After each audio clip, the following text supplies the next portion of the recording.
The theme of this painting is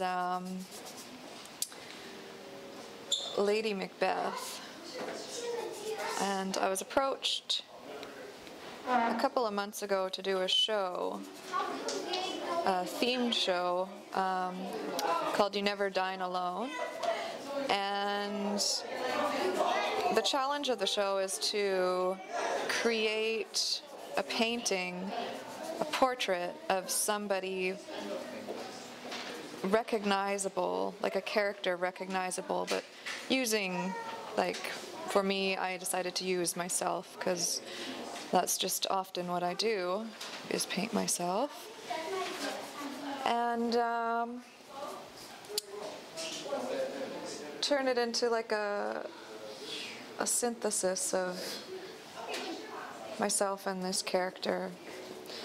And I chose Lady Macbeth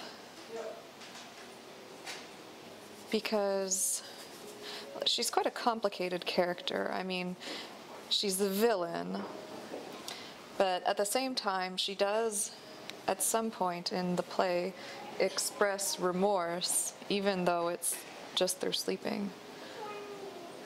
And I think, you know, there's a saying that you can hurt somebody and they'll forget, but you never will.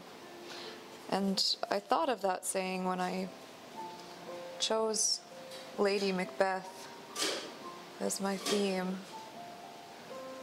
And I'm not even sure why. Maybe I've got a few demons of my own, I'm sure I do. And a bit about the technical process. I began this with a drawing that I did in front of a mirror. I worked on it over several weeks, and once I was done the drawing, I transferred it using charcoal onto this canvas once I was satisfied with the shape and size and all that stuff. And then I began painting it when I was doing my residency here, just right here in front of the mirror like this. I prefer working from life whenever possible. The camera just doesn't see what a person sees. The camera doesn't feel, and it doesn't have good days and bad days, and it sort of just has one eye, and it sees the world kind of through this reduced and muted vision. And when I look at things, I see so much more than what the camera sees. I walk around in awe all the time of the visual world. Like, just, it's hard for me to drive. If you ever see me driving down the road, you might want to pull over and just let me go by, because it's just, the world is such an amazing and beautiful place to me. I can't, everything is crying out for my attention equally. It's just, and that is one of the things that drives me to paint in the first place, is just to, it's like a combination of a need, like I don't have a choice. I've never had a choice in life of being a painter or not. It's like I was born to be a painter. I automatically gravitated towards painting, and painting in this style, and pursuing what I needed to pursue to express what I wanted to express. And I still work on that. That's a struggle every time I come to the canvas, is how to express it and how to do it in a way that still keeps me interested in doing it.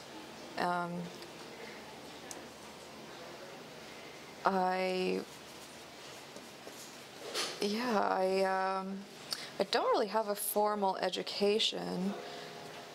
I've done workshops and done a bit of apprenticing and mostly just working on my own like this. I mean, this is my passion in life. I'm not good at anything else. Like, this is it for me, so I might as well put all my eggs in one basket and whatever happens, that's life, right? That's my journey in life, is just to be a painter and whatever comes with that. And I'm happy to do that. That's, I have no real questions or struggles about it. That's just what I'm here for, and I want to do it. I want to honor that path in life.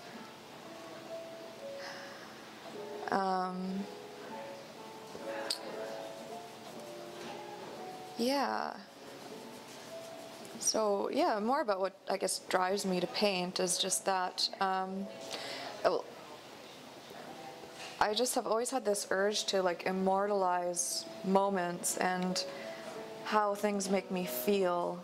Like I feel through my work. It's like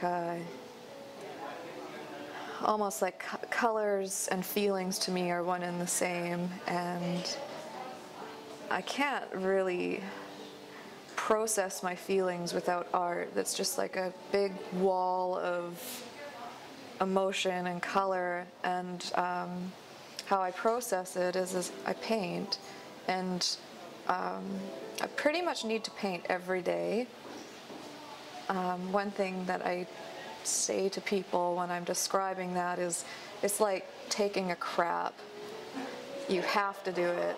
If I don't do it, I get cranky and I break down very quickly. So it's a need. It's a need. It's not a I love to do this and I want to do it. I have to do it. That's always been the way. And I've always clung to my art. It is the love of my life. Painting, mostly in particular, is the love of my life. I love it like a being, and it's like a part of me, but it's also its own entity that, you know, if I'm not expressing it, it comes out in my life in other ways, and usually kind of wild ways. So it's best to paint. It's just to take that energy that wants to be a painting and make it a painting instead of like something else, or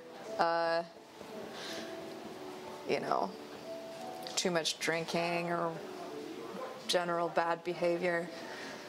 And I'll own that, you know. Yeah.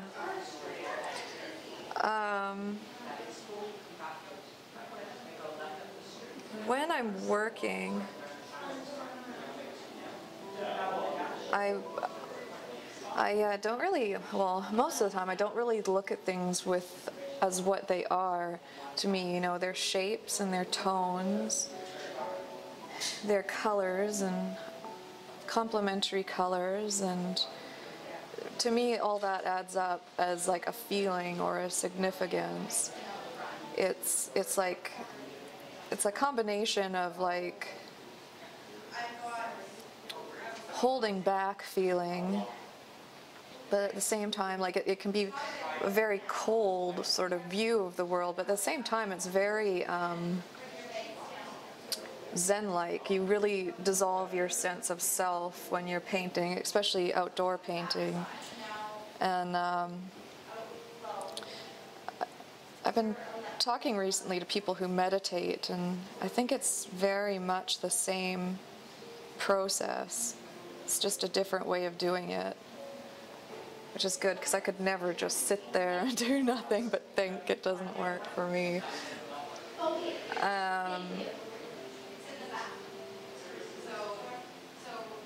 when I work, also, I try to keep the surface breathing and moving. Like I used to work with underpainting, and I would painstakingly paint the whole thing in either black and white or a brownish color, and then after that I would paint the color, and then it wasn't doing it for me. It was a great exercise to start with, and I highly recommend it, but it just lost the life because I wasn't interested in it after that. So I went to California and did some workshops with an artist named Jeremy Lipking, who has works in a very immediate, one-shot way with a very breathable surface, and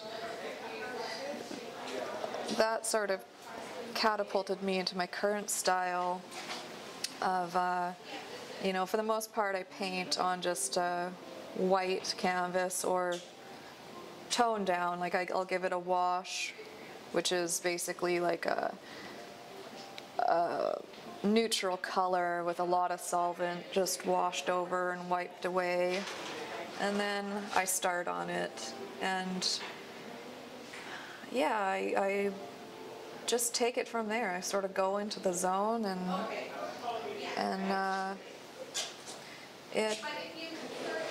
it sort of guides me and tells me what to do. I can't really predict the outcome of any painting with a great certainty. Sometimes things just need to change, and I mean, life's like that too. You have to be flexible. And painting is very, very much like that. You need to be flexible. Don't get too attached to certain things, because you might need to change them, and that change will be for the better.